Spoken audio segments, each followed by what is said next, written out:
We're here for a very serious purpose, Something's out of control, but we're going to put it in control very quickly like we did on the southern border.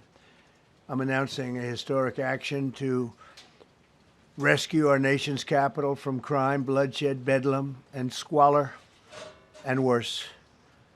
This is Liberation Day in D.C., and we're going to take our capital back. We're taking it back.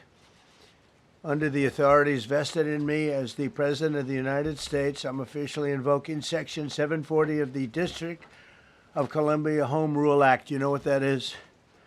And placing the D.C. Metropolitan Police Department under direct federal control, and you'll be meeting the people that will be directly involved with that. Very good people, but they're tough, and they know what's happening, and they've done it before. In addition, I'm deploying the National Guard to help reestablish law, order, and public safety in Washington, D.C., and they're going to be allowed to do their job properly. And you people are victims of it, too. You know, you're reporters, and I understand a lot of you tend to be on the liberal side, but you don't want to get mugged and raped and shot and killed. And you all know people and friends of yours that happened. And so you can be anything you want, but you want to have safety in the streets. You want to be able to leave your apartment or your house where you live and feel safe and go into a store to buy a newspaper or buy something. And you don't have that now. The murder rate in Washington today is higher than that of Bogota, Colombia, Mexico City, some of the places that you hear about as being the worst places on earth. Much higher. This is much higher.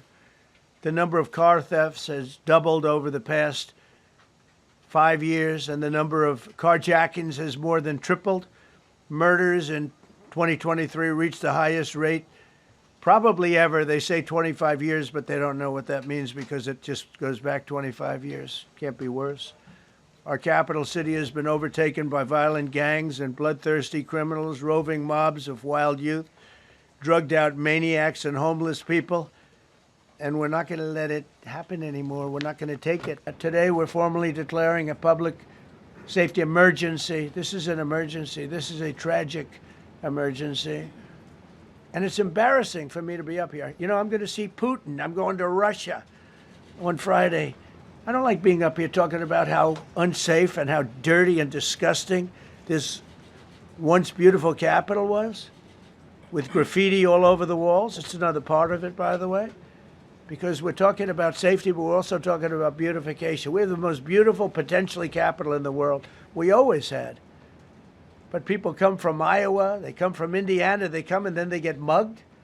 Not going to happen. Keep coming, because by the time you get your trip set, it's going to be safe again, and it's going to be clean very quickly. We're going to replace the medians that are falling down all over the roads. We're going to replace the potholes. We're going to put a nice new coat of asphalt over the top.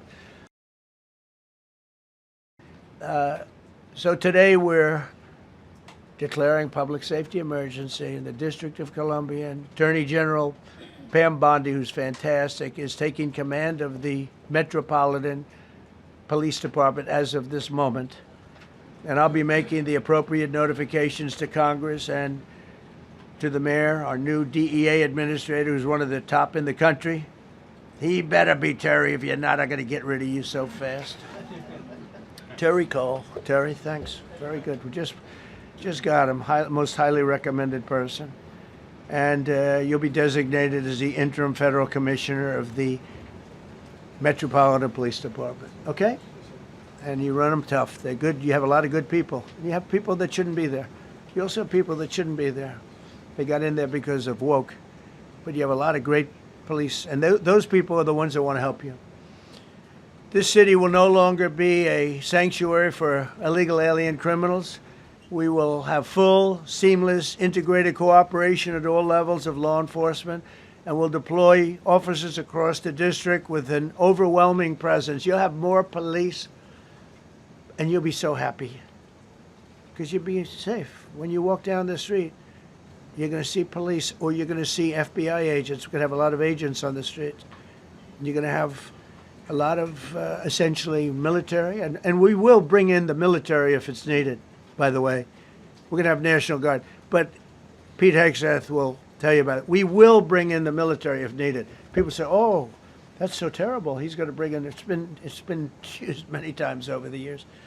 I don't think we'll need it. I think we've got so many great people, including the people that are in the police department with proper leadership. They'll immediately begin massive enforcement operations targeting known gangs, drug dealers, and criminal networks to get them the hell off the street, maybe get them out of the country, because a lot of them came into our country illegally. They shouldn't have been allowed in. They come from Venezuela. They come from all over the world. We're going to get them the hell out.